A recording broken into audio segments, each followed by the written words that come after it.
Hi అండి. అందరికీ నమస్కారం. Welcome back to our channel. నేను మీ సీత. అందరూ ఎలా ఉన్నారండి? బాగున్నారా? మేము కూడా బాగున్నామండి.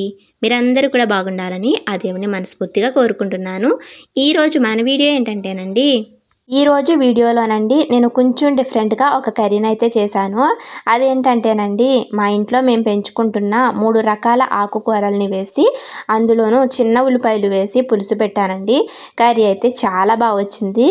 తరువాత ఈరోజు మధ్యాహ్నం నుంచి పిల్లల స్నాక్స్ బాక్స్లో వేయడానికి కొబ్బరి లడ్డూలు చేశామండి. అది కూడా పాలతో చేసిన కొబ్బరి లడ్డూలు. హెల్తీగాను ఉంటాయి, టేస్టీగా కూడా ఉంటాయి. ఈ 2 రెసిపీలని ఈరోజు మన వీడియోలో అయితే కనుక మీతో షేర్ చేసుకుంటాను. అంతకంటే ముందుగా మీకు నా వీడియోస్ నచ్చుతున్నట్లయితే ఒక చిన్న లైక్ చేయడం మాత్రం మర్చిపోకండి. కొత్తగా మన ఛానల్ ఎవరైనా చూస్తున్నారనుకోండి, వాళ్ళు మన ఛానల్ని కూడా కొంచెం సబ్స్క్రైబ్ చేసుకోండి. మన ఫ్యామిలీ మెంబర్స్ అయితే మన ఛానల్ని సపోర్ట్ చేయండి. ఇప్పుడు వీడియోలోకి వెళ్ళిపోతేనండి, నేను పిన్ని వాళ్ళ ఇంటికి వెళ్ళినప్పుడు అండి, అక్కడి నుంచి ఒక చిన్న ఇండోర్ ప్లాంట్ని తీసుకొచ్చి ఇదిగోండి ఈ చిన్న కుండీలు అయితే వేసుకున్నాను. కానీ ఈ మొక్కను వేసిన దగ్గర నుంచి కూడా అది ఎదగకుండా అలానే ఉంటుంది. అప్పుడు నేను ఏం చేశానంటే, మేము ప్రతిరోజు కూడా కూరగాయలను కట్ చేసిన తర్వాత ఆ వేస్ట్ని అంతా కూడా ఒక బకెట్లో వేసుకుంటాము. అది ఆ బకెట్ నిండిన తర్వాత మొక్కలన్నిటికీ కూడా కొంచెం కొంచెంగా వేస్తాను.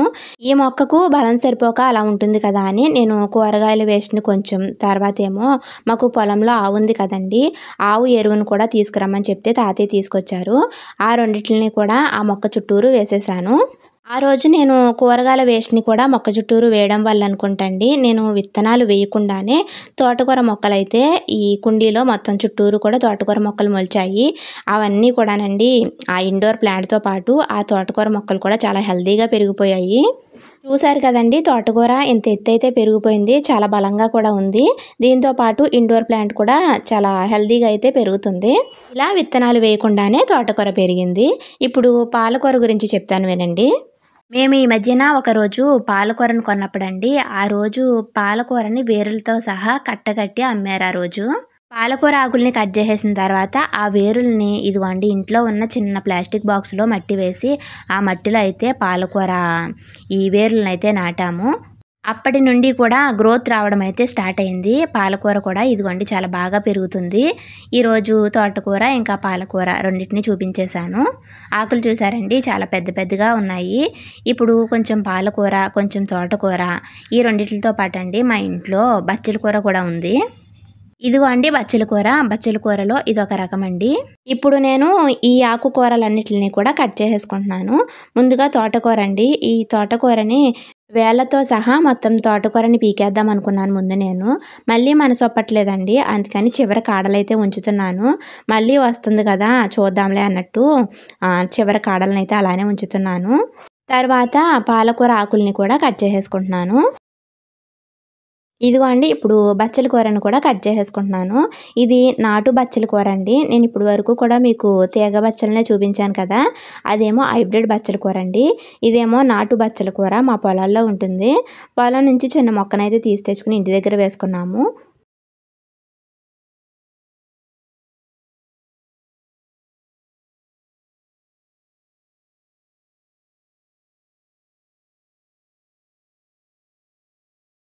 ఇదిగో అండి మన ఇంట్లోనే పెంచుకున్న 3 రకాల ఆకుకూరలను అయితే కట్ చేసేసుకున్నాను. వీటికి అసలు ఎటువంటి మందులు వేయలేదండి, ఓన్లీ వాటర్ తప్ప అసలు మందులు ఏమి వేయకుండా పెంచిన ఆకుకూరలు. ఇప్పుడు బచ్చల కూర, తోటకూర ఇంకా పాలకూర మూడింటిని కూడా సన్నగా కట్ చేసేసుకుంటున్నాను. తోటకూర కాడల్లో పీచు పదార్థం ఎక్కువగా ఉంటుందండి, అందుకని తోటకూర కాడని కూడా వదిలే ప్రసక్తే లేదు. కాడలతో సహా ఆకుకూర మొత్తాన్ని సన్నగా తరిగేసుకుంటున్నాను.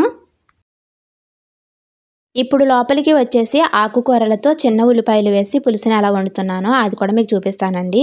ముందుగా స్టవ్ ఆన్ చేసేసుకున్నాను. ఇదిగోండి ఇక్కడ సన్నగా కట్ చేసుకున్న ఆకుకూరలు, ఇవేమో చిన్న ఉల్లిపాయలు, ఇంకా పచ్చిమిర్చి, టమాటో వీటన్నిటిని కూడా రెడీగా పెట్టేసుకున్నాను. వీటితో పాటు పులుసు కదండి, కొంచెం చింతపండును కూడా నానబెట్టేసుకుంటున్నాను. ఇప్పుడు స్టవ్ ఆన్ చేసుకున్న తర్వాత కడాయి పెట్టుకుని అందులో కొంచెం నూనెను కూడా వేసుకున్నాను. నూనె వేడైన తర్వాత ముందుగా పచ్చిమిర్చిని వేసి వేయించుకుంటున్నాను. ఇంట్లో పచ్చిమిర్చి ఎక్కువగానే ఉన్నప్పుడండి కూర కారానికి బదులుగా పచ్చిమిర్చిని ఎక్కువగా వేసుకుని కర్రీస్ వండుకున్నాం అనుకోండి, పచ్చిమిర్చి కారంతో కూర చాలా బాగుంటుంది. పచ్చిమిర్చిని కూడా వేసేసుకున్న తర్వాత ఇప్పుడు ముందుగానే ఒలిచి పక్కన పెట్టుకున్న చిన్న ఉల్లిపాయలను కూడా వేసేసుకుంటున్నాను. ఇప్పుడు ఉల్లిపాయల్లో చిటికెడంత పసుపును కూడా వేసి ముందు చిన్న ఉల్లిపాయలను అయితే మగ్గించేసుకుంటున్నాను. కాసేపటికి ఉల్లిపాయలు కూడా మగ్గిపోయాయి. ఇప్పుడు ఇందులో కట్ చేసుకున్న ఒక టమాటాని కూడా వేసేసుకుంటున్నాను. ఇప్పుడు ఉల్లిపాయలతో పాటు టమాటా ముక్కల్ని కూడా ఇంకాసేపు మగ్గించేసుకుంటాను. ఇంకాసేపటికి ఉల్లిపాయలు టమాటాలు రెండింటిని మగ్గించేసుకున్న తర్వాత ఇప్పుడు కట్ చేసి పక్కన పెట్టుకున్న ఆకుకూరని కూడా ఈ ఉల్లిపాయల్లో వేసేసుకుంటున్నాను. మనం ఇంట్లో పెంచుకున్న ఆకుకూరలు అవనివ్వండి, లేదంటే కూరగాయలు అవనివ్వండి, మనం వాటితో వంట చేసుకుంటున్నప్పుడు చాలా సంతోషంగా అనిపిస్తుంది కదండి. నాకు కూడా ఈరోజు ఇది ఇంట్లో పెంచిన ఆకుకూర కాబట్టి వండుతుంటే మాత్రం చాలా హ్యాపీగా అనిపించింది. ఇప్పుడు ఒకసారి కూర మొత్తాన్ని బాగా కలిపేసి ఆకుకూరను కూడా ఇంకాసేపు మగ్గించుకోవాలి. ఇప్పుడు ఆకుకూరలు కూడా బాగా మగ్గిపోయాయి. ఇప్పుడు తగినంత కల్లుప్పు ఇంకా 1 స్పూన్ కారాన్ని కూడా వేసేసుకుంటున్నాను నేను. ఉప్పు కారం వేసిన తర్వాత కూడా కూరని ఇంకాసేపు దగ్గరే ఉండి మగ్గించుకుంటాను. ఇప్పుడు ఉల్లిపాయలు మునిగేంత వరకు కొన్ని నీళ్ళనైతే వేసుకుని ఇంకాసేపు అయితే ఉడికించేసుకుంటున్నాను. నీళ్ళను కూడా కొంచెం ఎక్కువగానే వేసుకున్నాను. ఎందుకంటే నేను ఉల్లిపాయలను సన్నగా కట్ చేయలేదు కదా. చిన్న ఉల్లిపాయలు తొందరగానే ఉడికిపోతాయిలేండి. అయినా సరే నేను కొంచెం ఎక్కువగానే వాటర్ని వేసుకున్నాను. ఇప్పుడు ఈ నీళ్ళన్నీ దగ్గరగా అయ్యేంత వరకు ఇంకాసేపు అయితే ఉడికించేసుకుంటున్నాను. ఇప్పుడు నీళ్ళన్నీ దగ్గరగా అయిపోయిన తర్వాత ఇందులో చింతపండు రసాన్ని కూడా యాడ్ చేసేసుకుంటున్నాను. చాలామంది తోటకూర పులుసు వండుకుంటారు కదండి. ఈరోజు నేనేమనుకున్నానంటే తోటకూరతో పాటు మన ఇంట్లో ఉన్నాయి కదా, ఇంకొక 2 ఆకుకూరలను కూడా యాడ్ చేసి పులుసు పెడదాము అనేసి అనుకున్నాను. ఇంట్లో చిన్న ఉల్లిపాయలు కూడా ఉన్నాయండి. మా అమ్మమ్మ ఏమందంటే ఉల్లిపాయలని కట్ చేయకుండా అలా చిన్న ఉల్లిపాయలు వేసేసి చెయ్యి ఇంకొంచెం బాగుంటుంది కదా అనేసి అంది. ఇంకా మా ఇద్దరి ఐడియాతో ఈరోజు కొంచెం డిఫరెంట్గా ఆకుకూరలతో చిన్న ఉల్లిపాయ పులుసు అయితే చేసేసాను. పులుసు మరగడం మొదలుపెట్టిన తర్వాత ఇప్పుడు నేను ఇందులో ఏం వేస్తున్నానంటేనండి, ఆవాలు, జీలకర్ర, మెంతులు మూడింటిని కూడా పౌడర్ చేసి ఇంట్లో పెట్టుకున్నాను నేను ఇదివరకు. ఆ పౌడర్ని 1/2 స్పూన్ వేసుకున్నాను. పులుసు కూరల్ని అలానే వండుకుంటామండి. మేము అసలు ఎటువంటి మసాలాలు వేసుకోవడానికి ఇష్టపడము. నార్మల్గా అలానే ఉంచేసుకుంటాము. కానీ నేను ఇదివరకండి మెంతులోను ఆవాలు జీలకర్రని పౌడర్ చేసి ఇంట్లో పెట్టుకున్నాను పులుసు కూరల్లో వేసుకుందాము అనేసి. పౌడర్ చేశాను కానీ అస్సలు వాడట్లేదు దాన్ని. ఈరోజు ఈ ఆకుకూర పులుసులో ఆవాలు జీలకర్ర మెంతులు పౌడర్ని కూడా కొంచెం వేశాను. అంటే ఎప్పుడూ ఒకేలా కాకుండా ఈరోజు ఆ పౌడర్ వేస్తే ఎటువంటి టేస్ట్ వస్తుందో చూద్దాంలే అనేసి, ఎలానో ఇంట్లో అలానే ఉండిపోతుంది అనేసి కొంచెం పౌడర్ని అయితే వేశాను. ఇదిగోండి ఇంకాసేపు ఉడికించుకున్న తర్వాత స్టవ్ ఆఫ్ చేసేసాను. పులుసు అంటే పలుచగా ఉంటేనే బాగుంటుంది కాబట్టి ఈ కన్సిస్టెన్సీ వచ్చిన తర్వాత నేను స్టవ్ ఆఫ్ చేసేసాను. చూసారు కదండి, ఆకుకూరలతో చిన్న ఉల్లిపాయ పులుసు అయితే చాలా బాగా వచ్చింది. చూడడానికి కూడా కలర్ఫుల్గా చాలా బాగా కనబడుతుంది. ఎలా ఉంది అనేసి మా తాతయ్యని అడిగితే బాగుంది అనేసి చెప్పారండి. తాతయ్య ఎలా ఉన్నా కానీ అసలు అలా ఉంది ఇలా ఉంది అనేసి పేర్లేమీ పెట్టరు. మా మావయ్య ఏమో చెయ్యి ప్రయోగాలన్నీ మా మీద చేస్తున్నావు కదా అనేసి సరదాగా అయితే ఒక మాట అన్నారు. టేస్ట్ అయితే చాలా బాగుందండి. భోజనం చేసేసిన తర్వాత మధ్యాహ్నం నుంచి పాలు వేసి చేసిన కొబ్బరి లడ్డూలు కూడా చేసాము. వీటిని కూడా మేమే ప్రాసెస్లో చేసామో మీకు చూపిస్తానండి. ముందుగా కొంచెం నూనెను వేసుకుని కొబ్బరి తురుమును కూడా వేసేసి కొబ్బరి తురుము మంచి రెడ్ కలర్లోకి వచ్చేంత వరకు కూడా బాగా వేయించేసుకున్నాము. లాస్ట్ వీడియోస్లో కజ్జికాయలని వండాం కదండి, అప్పుడు కజ్జికాయల్లోకి లోపల పూర్ణాన్ని ఎలా అయితే రెడీ చేసామో ఇంచుమించు అదే ప్రాసెస్లో అయితే ఉంటుంది. ముందుగా కొబ్బరి తురుముని వేయించేసుకుని పక్కకు తీసేసుకున్న తర్వాత ఇప్పుడు కొంచెం ఉప్మా నూకని కూడా వేయించేసుకుని పక్కకు తీసేసుకుంటున్నాము. ఇప్పుడు వేయించుకున్న కొబ్బరి తురుము, అందులో వేయించుకున్న ఉప్మా నూక, ఇంకా తీపికి తగినంత బెల్లాన్ని కూడా వేసేసుకుని ఈ 3 బాగా కలిసేలాగా ఒకసారి కలిపేసుకోవాలి. ఇదిగోండి ఇప్పుడు బాగా కలిపేసుకున్న తర్వాత అప్పుడే కాచుకున్న పాలండి వేడిగా ఉన్నప్పుడే ఇందులో వేసేసుకోవాలి. కొబ్బరి, ఉప్మా నూక, బెల్లం, పాలు ఈ 4టినే వేసి చేస్తున్నాం కాబట్టి లడ్డు కూడా చాలా హెల్తీ అయిందండి. ఆయిల్లో వేసి డీప్ ఫ్రై చేయడం ఇలాంటివి ఏమీ చేయం కాబట్టి పిల్లలకి మాత్రం హెల్తీ ఫుడ్ పెట్టినట్టేనండి. ఒక లడ్డూని కానీ ఇచ్చేసామనుకోండి హ్యాపీగా తినేస్తారు.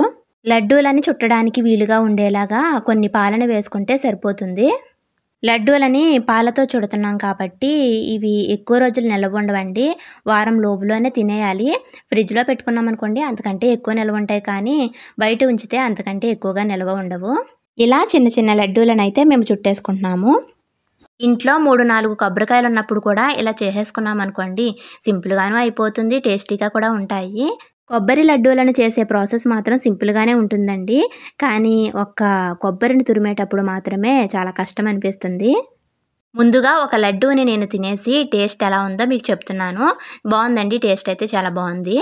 బెల్లాన్ని పాకం పట్టి అందులో కొబ్బరి తురుమును కూడా వేసేసి కొబ్బరి నీజు ఉండలు చేసుకుంటాం కదా, ఒక్కోసారి అలానూ చేసుకోవచ్చు, ఒక్కోసారి ఇలా కూడా ట్రై చేసామనుకోండి. ఈ ప్రాసెస్ అయితే చాలా సింపుల్గానే అయిపోతుంది. టేస్ట్ కూడా కొంచెం డిఫరెంట్గా, అలానే ఎప్పుడు కాకుండా ఒకసారి ఇలా కూడా ట్రై చేసామనుకోండి బాగుంటుంది. అందులోని పిల్లలకు కూడా ఇవి బాగా నచ్చుతాయండి. ఫైనల్గా మొత్తం అన్ని కొబ్బరి ఉండల్ని చుట్టేసుకున్నాను. ఇది వాటి వీడియో అండి. ఈ వీడియోలో నేను చేసిన ఆకుకూరల పులుసు ఇంకా పాలతో చేసిన కొబ్బరి లడ్డు, ఈ 2 రెసిపీలని కూడా మీతో షేర్ చేసుకున్నాను. మరొక మంచి వీడియోతో నెక్స్ట్ వీడియోలో కలుద్దామండి. అప్పటి వరకు ఉంటానండి. బాయ్ అండి. బాయ్.